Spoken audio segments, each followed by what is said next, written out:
W ostatnich tygodniach po decyzji o odebraniu Orderu Orła Białego prezydentowi Żeleńskiemu media nieśmiale zaczynają podnosić temat, że na Ukrainie kultywowana jest faktycznie ideologia banderowska. Nawet wielu polityków udaje teraz wielkie zaskoczenie, że wcześniej nie mieli o tym pojęcia. Panu Bandery trzeci! Ale zostawmy Ukrainę. Niewiele osób zdaje sobie sprawę, że na ziemiach polskich, na Lubelszczyźnie i Podkarpaciu możemy znaleźć mnóstwo miejsc kultu, do których pielgrzymują Ukraińcy, aby oddawać cześć ich bohaterom. Dla nich są to bohaterowie, którzy walczyli o powstanie wolnego kraju Ukraina. Dla nas, Polaków, są to zbrodniarze, którzy palili wioski, mordowali kobiety i dzieci. Większość z tych miejsc powstała jeszcze w latach 90. Zaczęły wyrastać na dawnych cmentarzach grekokatolickich, na miejscach, gdzie znajdują się masowe mogiły bojców UPA. Dużą w tym zasługę miała społeczność ukraińska mieszkająca w Stanach Zjednoczonych i Kanadzie, która często sponsorowała budowę tego typu upamiętnień. Większość z tego typu pomników i upamiętnień z punktu widzenia polskiego prawa powstała zupełnie nielegalnie. I co z tego wynikło? Ano zupełnie nic. I to też nie jest tak, że polska władza nie wie o istnieniu tych miejsc, bo one były wielokrotnie zgłaszane przez różnego rodzaju stowarzyszenia, do różnych instytucji, nawet prokuratur, ale nigdy nic z tego nie wynikło. Zapraszam zatem do obejrzenia tego filmu do samego końca, bo możecie być w ciężkim szoku, ile tego typu miejsc znajduje się na ziemiach polskich. I od razu zaznaczam, że to nie są wszystkie. Te udało mi się odwiedzić tylko w ciągu jednego dnia.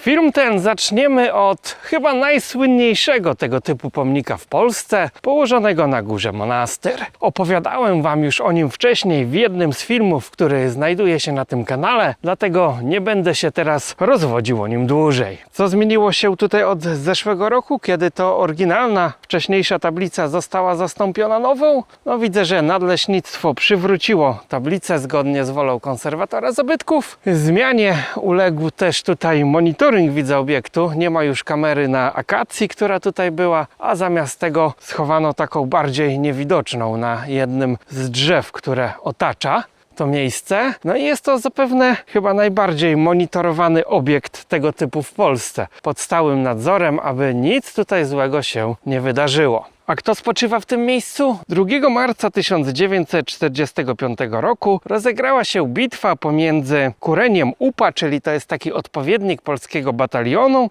a wojskami NKWD, w wyniku której zginęło co najmniej 62 upowców. Ciała zostały pozbierane przez okoliczną ludność i pochowane na tym wzgórzu, obok mogił z I wojny światowej, gdzie pochowani są żołnierze austro-węgierscy oraz rosyjscy. Jednak według dokumentów archiwalnych pochowano tutaj co najmniej 2 członków bojówki Służby Bezpieczeństwa OUN, którzy brali udział w napadzie na polski pociąg cywilny w Zatylu. O tym napadzie też możecie znaleźć film na tym kanale, polecam koniecznie obejrzeć. Z dokumentów archiwalnych wynika też, że w tym miejscu spoczywają Ukraińcy polegli w różnego rodzaju starciach, w różnym okresie, nie tylko podczas tej większej bitwy z oddziałami NKWD. Stąd tablica, która znajduje się tutaj na tej głównej mogile, nieco zakłamuje rzeczywistość. Jeżeli rozejrzymy się, tak wokół niej mamy jeszcze kilka mniejszych krzyży. Na niektórych są tablice, na innych zostały one już zerwane i prawdopodobnie te osoby zostały tutaj dołożone w późniejszym czasie.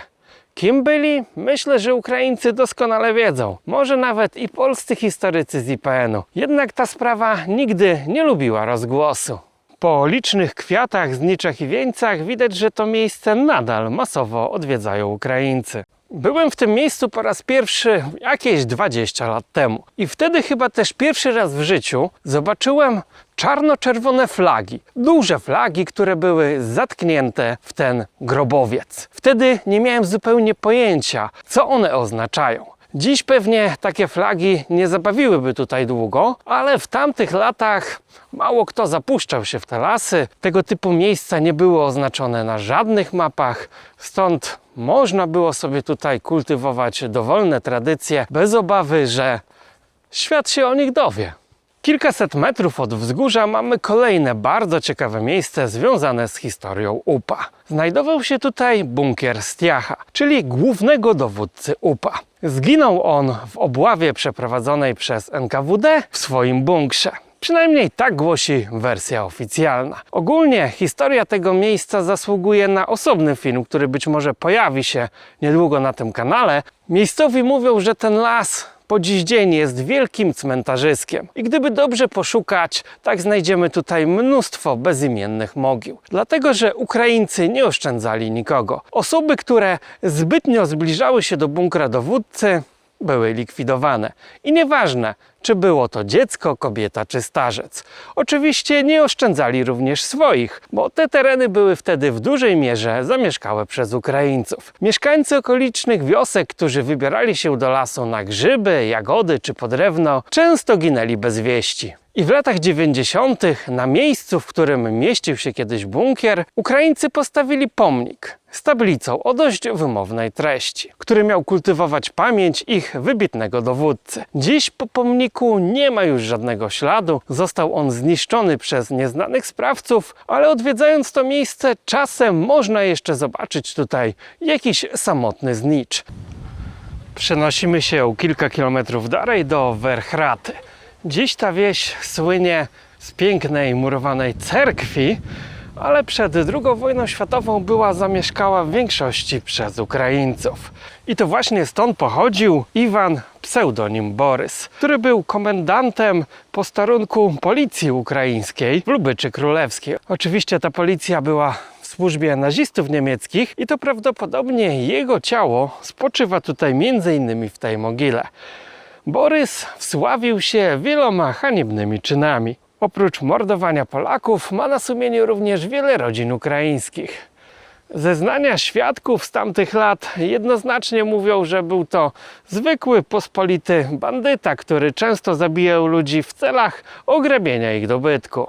Kiedyś na tej mogile była większa tablica z nazwiskami poległych. Dziś tylko kilka nazwisk jest jakby przybitych do tego kamiennego pomnika. Widać, że został tutaj skuty albo zacementowany też tryzub. No, ta mogiła jest zadbana, jest tutaj dużo zniczy, wieńców, flag ukraińskich. Widać, że przyjeżdżają tutaj często jacyś Ukraińcy. No i na tym cmentarzu też odbywają się uroczystości poświęcone ich poległym bohaterom. Na цій могилі в ім'я Отця і Сина і Святого. Пам'ять вічна. Tutaj na kamieniu widać też ślad po kolejnej tablicy, która niegdyś się tu znajdowała. No i na paradoks może zakrawać fakt, że na tych przygranicznych cmentarzach bardzo często tuż obok siebie leżą ofiary i ich oprawcy. Bo nawet na tym cmentarzu bez problemu znajdziemy mogiły Polaków czy Ukraińców pomordowanych przez tych oto bohaterów. Kolejnym tego bardzo dobrym przykładem będzie Radrusz, który położony jest kilkanaście kilometrów dalej. Radrusz słynie na całą Polskę z pięknej drewnianej cerkwi. Ale niewiele osób odwiedza cmentarz, który znajduje się dokładnie przy murach cerkwi. Zanim dojdziemy do cmentarza grekokatolickiego na tyłach cerkwi, możemy zobaczyć nowy, biały pomnik poświęcony ofiarom mordów UPA. Ten pomnik stoi tutaj dopiero kilka lat. W tym roku odwiedził go nawet po raz pierwszy prezydent Nawrocki, ale droga do powstania tego pomnika wcale nie była łatwa. Najpierw stanął tutaj zwykły krzyż postawiony przez jedną z mieszkanek. Oczywiście od razu zainteresowała się tym prokuratura i inne instytucje. Nie widząc jednak żadnego problemu z krzyżem postawionym przez Ukraińców zaledwie 50 metrów dalej, na dawnym cmentarzu grekokatolickim. I w tym miejscu też spoczywają jacyś bliżej nieokreśleni bojownicy UPA. Kiedyś ten krzyż zawierał tablicę ze stosowną inskrypcją, która jednak też zaginęła w ostatnich latach. latach, ale wystarczy pójść sobie ścieżką prowadzącą przez cmentarz, aby zobaczyć kolejne ciekawe groby. I leżą tutaj zarówno bohaterowie dla Ukrainy, którzy często zginęli w walce z NKWD lub polskimi partyzantami. I tuż obok możemy znaleźć też kilka grobów pomordowanych przez tych ukraińskich bohaterów Polaków. Udajemy się dalej do wsi Chrebenne. To już jest województwo lubelskie, znajduje się tutaj słynne przejście graniczne pomiędzy Polską a Ukrainą, nad którym góruje piękna drewniana cerkiew. A obok tej cerkwi możemy znaleźć pomnik poświęcony ofiarom akcji Wisła. Nie jest to typowy pomnik bohaterów UPA, ale postanowiłem pokazać Wam jeden z tego typu pomników w tym filmie, bo one również wyrastają jak grzyby po deszczu na miejscu byłych ukraińskich miejscowości oraz często przy tego typu cerkwiach. Z treści inskrypcji na tym pomniku można by wywnioskować, że Polacy dokonali tutaj jakiegoś, powiedzmy, ludobójstwa bądź jakiejś masakry ku pamięci deportacji i akcji Wisła, potomkowie ofiar. Jakich ofiar? Szacuje się, że w akcji Wisła śmierć poniosło około 1500 osób. Przypominam, że akcja przesiedleńcza objęła ponad 140 000 ludzi. Większość z tego 1500 ofiar stanowili partyzanci związani z UPA i OUN, którzy zginęli w walkach z wojskiem polskim bądź sowieckim, nie chcąc poddać się przymusowym przesiedleniom. Pozostałe osoby zginęły głównie w obozie w Jaworznie. Tam więzieni byli cywile podejrzani o współpracę z UPA i OUN, zaś przy samej akcji pacyfikacyjnej oraz transporcie ludności zginęły tylko nieliczne osoby. Pamiętajmy jednak, że gdyby nie ludobójstwo dokonane przez Ukraińców na Polakach na Wołyniu i w Małopolsce Wschodniej, do akcji Wisła nigdy by nie doszło. A dziś Ukraińcy próbują przedstawiać akcję Wisła jako zbrodnię przeciwko narodowi ukraińskiemu. Jadąc dalej wzdłuż granicy na północ, docieramy do miejscowości Kornie. Dziś to już praktycznie wymarła wioska. Znajdują się tu również pozostałości dawnego PGR-u oraz kolejna murowana cerkiew. Ale najciekawsze jest to, co możemy znaleźć na cmentarzu za cerkwią. Już nawet tablica na bramie prowadzącej na cmentarz jest wyłącznie w języku ukraińskim. Wchodząc na cmentarz, od razu z daleka w oczy rzucają się potężne, wysokie krzyże. A wokół nich kilka mniejszych mogił, w których spoczywają zapewne jacyś bojcy UPA bądź OUN.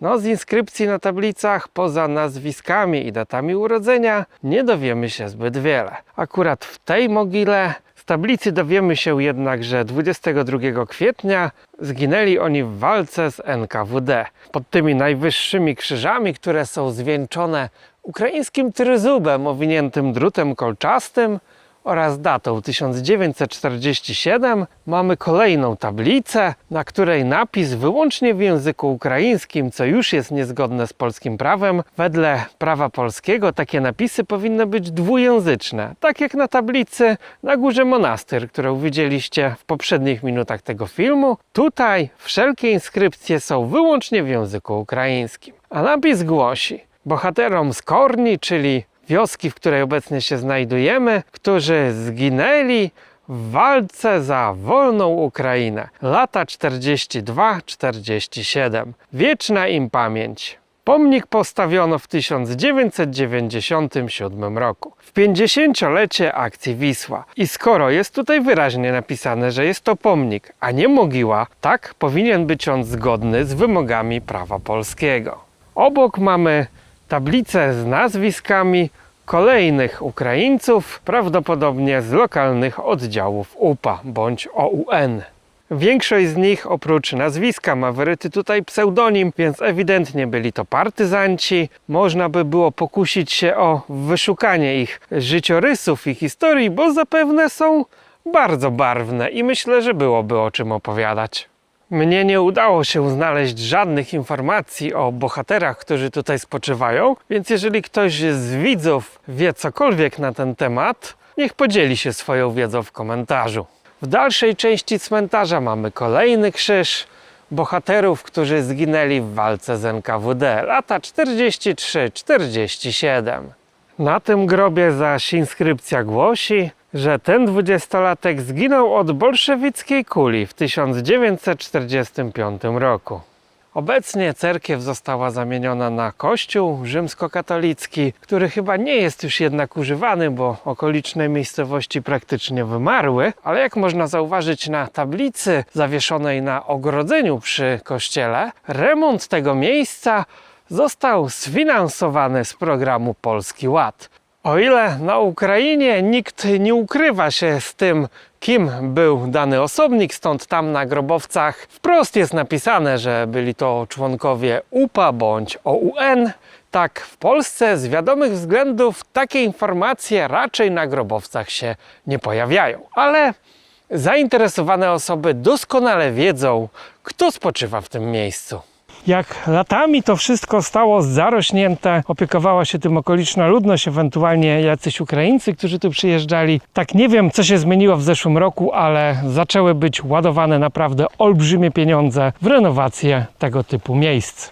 Na każdym z takich cmentarzy znajdziemy właśnie pomnik krzyż poświęcony bohaterom ukraińskim tej ziemi, którzy zostali wysiedleni w ramach akcji Wisła. Widać, że te pomniki postawiono w latach 90. w większości, gdyż wcześniej oczywiście za komuny nie można było o tym mówić, a tym bardziej kultywować tego typu rzeczy. Na tym cmentarzu znajduje się też bardzo kontrowersyjna mogiła. Jak widzicie, jest ona w takim, powiedzmy, stanie rozpadu, dlatego że tutaj spoczywają bohaterowie dla Ukraińców, a dla nas zbrodniarze. Ten pomnik nie jest chyba mogiłą, raczej wątpię, aby ktoś tutaj pod nim spoczywał. Został prawdopodobnie postawiony nielegalnie przez samych tutaj zainteresowanych Ukraińców, no i dlatego być może ktoś go zniszczył.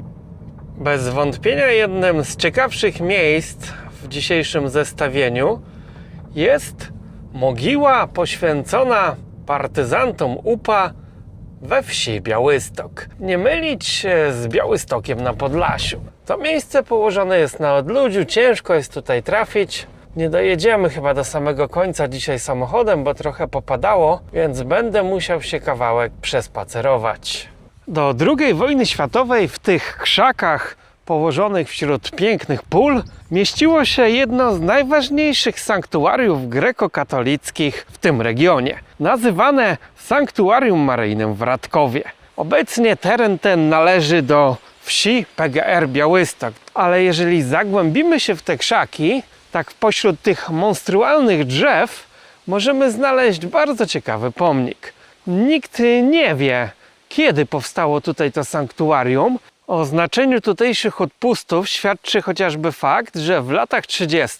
przybył tutaj na jeden z nich sam słynny biskup Szeptycki. Kult w tym miejscu odrodził się w latach 90. za sprawą Ukraińców z USA i Kanady, którzy ufundowali ten oto obelisk.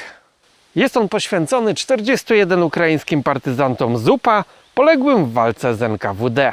Okoliczni mieszkańcy pozbierali ciała poległych i pochowali je w tym miejscu, w miejscu po byłym sanktuarium. Kto tutaj spoczywa? Członkowie sotni UPA o kryptonimie Wilki. Sotnia ta była dowodzona przez Mariana Łukaszewicza, pseudonim Bery, a później Mykołę Antonika, pseudonim Kozak. Ma ona na swoim koncie liczne zbrodnie na polskiej ludności cywilnej, grabieże mienia oraz podpalenia całych miejscowości. Dokonania tej sotni mógłbym wymieniać jeszcze długo, albo nawet zrobić o nich osobny film, bo jest o czym opowiadać. Dziś po tym sanktuarium maryjnym nie zostało zbyt wiele. Możemy zobaczyć jeszcze pojedyncze krzyże. Ponoć były tutaj kapliczki, w których były wizerunki maryjne, droga krzyżowa. No widać jeszcze dużo starodrzewia, starych wierzb. Oraz zachowało się źródełko, cudowne źródełko, którego ponoć woda ma właściwości uzdrawiające. Pomimo że to miejsce leży na totalnym uboczu, nie jest wymieniane w żadnych przewodnikach turystycznych, tak widać, że ktoś tutaj czasem zagląda. W latach 90. Ukraińcy postawili pomnik oraz taki łuk triumfalny. Pomnik ten był też kilkukrotnie niszczony, oblewany biało-czerwoną farbą. Raz ktoś pokusił się o zatarcie napisów na tym kamieniu. Wzniosłe napisy, sława bohaterom, którzy zginęli za wolność i niezależność Ukrainy. Tu spoczywają bohaterowie Ukrainy, którzy zginęli w boju z NKWD. Treść napisu na kamieniu została skuta, stąd ciężko jest odczytać, co jest tutaj napisane. Poległym żołnierzom UPA za wolność Ukrainy. Ktoś zadał sobie dużo trudu, aby skuć ten napis, no ale da się go jeszcze odczytać. Ostatni raz ten pomnik został zdewastowany jesienią 2025 roku, ale co ciekawe, zarówno sam pomnik, jak i łuk został przywrócony do poprzedniego stanu chyba w ciągu tygodnia. Przyjechała tutaj wtedy grupa turystów z Tarnopola, przywieźli odpowiedni sprzęt, spawarkę, postawili nowy łuk i powiem wam szczerze, że będąc w tych miejscach, nawet po tylu latach dzisiaj, nagrywając ten materiał, czuję głęboki niepokój i taki dreszcz, jakby była tutaj jakaś bardzo zła energia. I pomimo, że niby człowiek jest we własnym kraju, może chodzić gdzie chce, mówić co chce, tak czuć pewien niepokój. Kolejne mogiły bojców UPA znajdziemy na cmentarzu w Szychowicach. Ten cmentarz jest dzisiaj chyba jedynym świadkiem tego, że w tej wsi żyli Ukraińcy. Obok znajdowała się cerkiew, którą rozebrano w latach 50., bo nie była już wtedy potrzebna. Jednak na samym końcu cmentarza, pośród pokrzyw, mamy taki oto widok. Ponoć to miejsce nie zostało nigdy zniszczone, zdewastowane. A kto jest tutaj pochowany? Członkowie różnych sotni UPA, między innymi część członków sotni Wilki, o której opowiadałem wam wcześniej.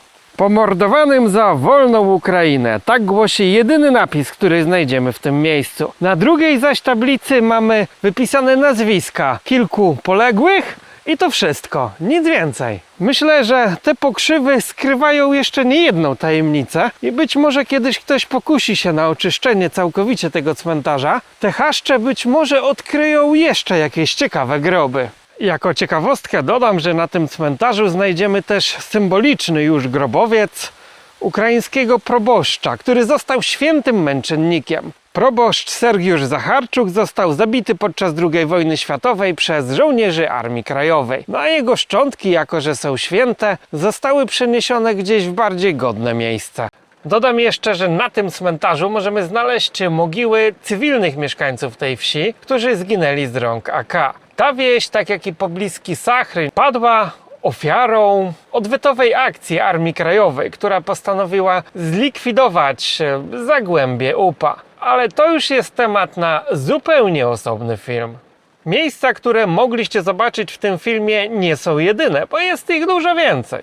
Nie chciałem już, żeby ten film ciągnął się godzinami. Myślę, że jest też sporo takich miejsc, o których nie mam jeszcze pojęcia, a dowiem się o nich w komentarzach pod tym filmem od ciekawskich widzów. Od razu zaznaczam też, że tym filmem nie chcę siać żadnej mowy nienawiści, jak to pewnie niektórzy odbiorą. Chciałem tylko wam pokazać, że tego typu miejsca znajdują się w Polsce. One istnieją naprawdę. To nie jest tak, że są schowane gdzieś głęboko w lasach, zarośnięte pokrzywami i nikt nie ma o nich pojęcia. Okoliczni mieszkańcy wielokrotnie próbowali coś z tym zrobić, alarmowali władze, ale jak widzicie, stoją one sobie niepokojone. I nawet jeżeli ktoś weźmie sobie sprawy w swoje własne ręce, tak one z powrotem wracają do stanu poprzedniego. Przestrzegam was też przed celowym niszczeniem tego typu miejsc upamiętnień, pomników, mogił, dlatego że tym działaniem dajecie tylko paliwo ukraińskiej propagandzie, która będzie wykorzystywała to później do eskalacji napięć polsko-ukraińskich. Tego typu dewastacje są też później dobrym pretekstem, aby na przykład odmówić prac poszukiwawczych czy ekshumacyjnych polskich szczątków na terenie Ukrainy. No i niszcząc tego typu miejsca w Polsce, pamiętajcie, że Ukraińcy mogą zrobić dokładnie to samo z polskimi mogiłami na ich terenie. Co zatem możemy z tym fantem zrobić? Jeżeli chcecie cokolwiek legalnie zrobić w tej sprawie, tak można to zrobić jedynie wywierając nacisk na władze polskie, żeby uregulowały te sprawy prawnie, rozebrały pomniki, które są samowolami budowlanymi, albo chociażby w takich miejscach postawiły tablice informacyjne, na których można opisać, czego dokonali ludzie, którzy spoczywają w danym miejscu. I myślę, że byłoby to nawet lepsze rozwiązanie niż burzenie tych pomników, bo wtedy każdy z tych Ukraińców, nawet którzy przychodzą tutaj składać kwiaty czy znicze, mógłby sobie taką historię przeczytać i zobaczyć, komu zapala znicz. Bo być może nawet wielu z nich nie zdaje sobie sprawy, czego dokonali bohaterowie, których na co dzień otaczają kultem i czcią. W wielu takich miejscach prawdopodobnie nie ma też żadnych szczątków ludzkich, a te pomniki postanowiono tylko po to, aby upamiętnić pewne wydarzenia. I jak pokazywały wcześniejsze akcje poszukiwawcze, na przykład wykopaliska na cmentarzu w Chruszowicach, okazało się, że pod pomnikiem nie ma żadnych szczątków ludzkich. I wtedy ten pomnik można było całkowicie legalnie i zasadnie stamtąd usunąć.